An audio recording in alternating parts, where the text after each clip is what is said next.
Can it have been 2 years already?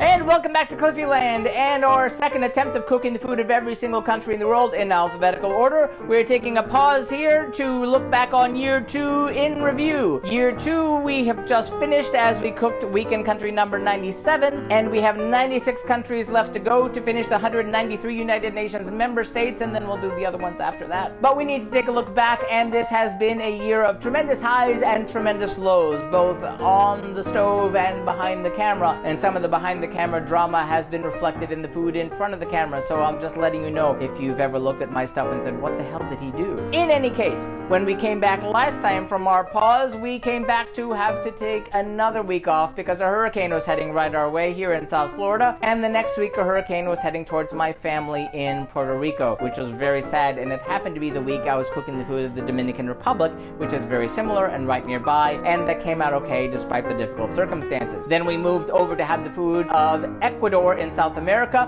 which was a delight the first time around and just as good the second. Then we moved over to Africa to have one of the few vegetarian dishes we've done this entire time, which was the full madame there, one of the highlights of the entire global cooking adventure, and I highly recommend you check that one out. From there I braved things to try the food of El Salvador, and I put it that way because the first time around my blog post was probably the most controversial of all the things on the global cooking challenge. The second time around I made those pupusas to no great fanfare. They were really delicious and I didn't piss anyone off, so yay El Salvador. We moved back to Africa again to have the food of Equatorial Guinea, which was much more delicious than it was the first time around. Staying in Africa, we had the food of Eritrea, which was wonderful, even though I had to take a mulligan on the injera bread, which I knew I would be able to do 2 weeks later. Still, the food of Eritrea was phenomenal on its own. We took a pause from Africa to go up north to have the food of Estonia for a night of Baltic delights, which was delicious. Back to Africa to have the food of Ethiopia, which let me do that injera bread and a huge epic night of tremendous food, which was long but really worth it. Then we headed off into the Pacific to have our first actual dish from Oceania, the letter F, and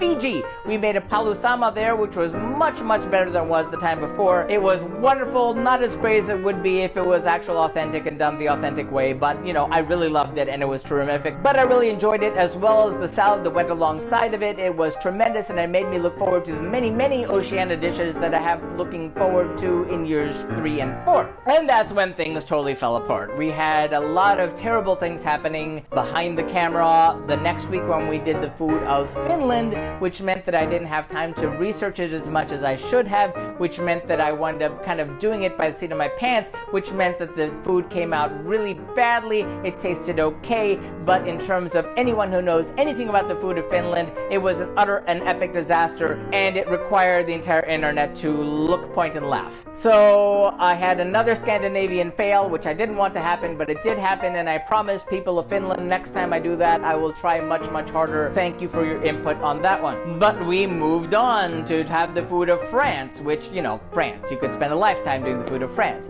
But I did a tremendous ratatouille, which was much better than the first time. A couple other dishes from France, which are delicious, and of course nobody watched because there's French food all over the internet and the world, and you know, you can't master that in one night. So we moved into the G's and back to Africa to have the food of Gabon. Now that was really great, and I'm glad people are starting to catch on to it because I really love African food, and I love the food that I made from Gabon, as well as the dish I made from Gambia, which is another peanut-based stew, which I really love. We move on to Central Asia to have the food of Georgia, which came out rather well, even though one of the things I totally messed up, even though it didn't look quite as bad on the camera here as it did in the kitchen. But it was really delicious nonetheless. And then we had another one of those weeks where lots of bad stuff was happening, and we did the food of Germany. Now, let me explain. The last time we did Germany, I knew I had to serve sausages, I knew I couldn't make sausages, and I wanted to do something more than just throw them on the grill, so I found a way to soak them in beer. I found a recipe that did that. It was not my original creation,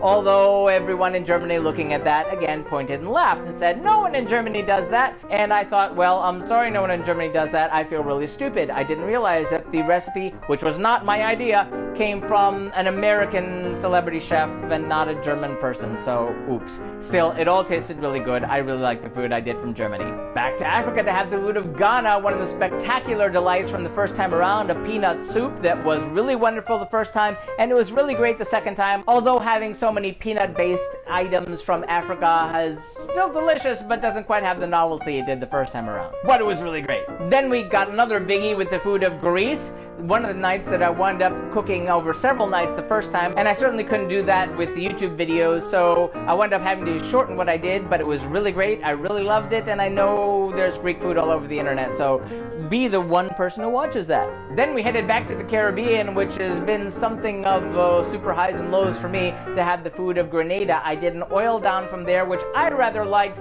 I had never actually had before. I've never actually seen someone authentically doing it before. I did my best. I had an original recipe for it, although some people seem to think that what I did was something of an abomination, so well. Then it was back to Central America to have the food of Guatemala. I did an empanada, which was out of this world, tremendous, fantastic, one of the best things ever. Check that one out. Then once again in Africa, to have several G countries, we had the food of Guinea, which was delicious, and the food of Guinea-Bissau, which was even better than the first time around, and a really pleasant surprise. Before heading back across the Atlantic to South America, which is really more the Caribbean in this case, to have the food of Guyana, which was a total epic fail the first time around because a lot of stupid things on my part. The second time I actually succeeded. Yay, that cast reap worked out for me, so Guyana worked out. We headed north into the Caribbean to have the food of Haiti, which was really delicious, despite the fact that I didn't buy enough of the John John mushrooms that I needed to make that broth as thick and brown as it needed to be. Still, it really made me love Haitian food, and I want to go out and get some. Back to Central America to have the food of Honduras, which was another great delight, which came as a pleasant surprise because being Puerto Rican here and making a whole lot of Latin American fails the first time around, I was happy to actually succeed with some of those. So yay, Honduras. We finished the H countries with Hungary, which was something of a pressure on me because I have a Hungarian friend who was going to be watching. It came out really well, even though I had to improvise with that cherry soup because I couldn't find the sour cherries here in South Florida, something my Hungarian friend unfortunately really couldn't understand because they're available everywhere there. Still, even with my improvising, I really loved that Hungarian dinner, and I actually liked that cherry soup this time around, so Hungary worked out well. We moved over to I and tried to redeem ourselves from the total disaster the first time with Iceland. Picked a different recipe for Iceland and did it really well, really loved it. Before heading to South Asia to have the food of India, which is another one of those, you've got to be kidding me, there's a million different cuisines, a jillion different dishes, how can you do this in one night countries? But I managed it rather well. The one dish I did came out much better than the first time. Those rice flour crepes actually folded for me, so yay India for the one dish that I managed to pull off. And then came the peak of the entire year when I did the food of Indonesia. It has by far been the most popular thing that I've done all year, thanks to my dear friend from Indonesia who suggested that fish soup from her island in Indonesia. It was really something to behold. Before I went and stubbed my toe again in Central Asia with the Persian food of Iran. Despite my best intentions and trying to do a really wonderful dish, I picked what turns out to be a really bad recipe, and I did it badly with the bad technique and bad everything on my part. It tasted okay, but it was a total letdown for the people of Persia and Iran, and I'm so sorry. You've given me great feedback on what to do next time. We moved across the border to have a different dish than the time before with the food of Iraq. It was a breakfast dish with eggs, and it was really wonderful, and I'm happy I did that, and I'm happy it went well. Before going to Europe to have the food of Ireland and Irish stew there, which came out really well. It's a pretty basic Irish stew. Some part of my DNA in here is a little bit Irish, and so I really enjoyed that, except for the fact that it's really hot outside, and that was really more for a cold weather kind of thing, but you know, what are you gonna do? Staying in Europe, we moved to Italy for another one of those Jillian cuisines, how are you doing this in one night countries. I picked a number of really great dishes from Italy, and that risotto was wonderful, so check that one out if you're interested. Before heading back off to the Caribbean to do another one of my classic Cliffy Caribbean disasters. I mean, it tasted good, I made the jerk chicken and the flavors were great, but I made the huge idiotic decision to do it with skinless chicken instead of skin-on chicken, which is like problem number 1 of 20. It tasted good, but it did not do the people of of Jamaica any favors, so I apologize. Again, people of the Caribbean, I'm trying my best. Help me if you can. From there, we went off to Asia to have the food of Japan, and I made a great dish with the kamaboko in it, which was really wonderful, suggested by a childhood friend. It came out really well, and nobody really needs to see that because you can see actual Japanese people doing the actual Japanese dishes all over the internet, and you don't need to watch mine, but hey, I'm trying to do every country here. And it was off to the Middle East again to have another dish from the Middle East, and the national dish of Jordan, which involved a goat's milk yogurt, and the dish was so great I wound up making it a couple weeks later for company because it was really, really great, so check that one out. Moved into Central Asia to have the food of Kazakhstan and a five fingers, which is supposed to be eaten with your hands, and it's really messy, and I made my own pasta, and it was okay, but there really isn't a whole lot of flavor to these dishes from that part of Central Asia. And I haven't really made pasta but like maybe 4 or 5 times in my entire life, so it came out okay. Before we headed back to Africa to have the food of Kenya and more grilled meats. Now, I knew I wouldn't be able to get bush meat here in South Florida, but I did try grilling and I did do it and it came out really well, so hooray. It was nice to be in Africa after a long time off. Then we headed back to Oceania to have the food of the most interesting country in the world for my money, which is Kiribati. Okay, maybe it's 1, 2, or 3 most interesting, but I really love the countries of Oceania, so sue me. Unfortunately though, Kiribati didn't seem to have an actual cuisine as far as anything I found on the internet. So I found some stuff that kind of worked. It was really tasty, so I hope that came out well. I enjoyed it. Before we headed back to Asia to have the food of North Korea, I made those cold noodles, which almost killed me the first time, and stupid me, I almost killed myself the second time. I mean, those peppers are so hot. It was okay once I rinsed it off, but wow, I'm gonna have to try that one a 3rd time. Then we headed across the border to South Korea and had a different dish than last time. I took a friend's advice and did one of his favorites, which is a Korean barbecue dish. It was super delicious, and again, naturally nobody watched it because it's all over the internet somewhere else. But we carry on. Into the Middle East one more time where I changed up things since I had amnesia, and last time I had done a chicken makbous that I had already done for Bahrain, so I switched it up this time and did a shrimp on shrimp dish, which was out of this world for Kuwait. But it was truly marvelous and one of the highlights of the entire second year. We finished off the K countries with having the food of Kyrgyzstan and another rolled dish with meat which had to be spiced properly to have any flavor whatsoever, but it came out rather well. We moved into the L countries at last with the food of Laos, which again almost killed me the first time around with those hot peppers. I don't know why I keep doing that. I made a lab, which is a ground pork dish, which is really popular and really delicious.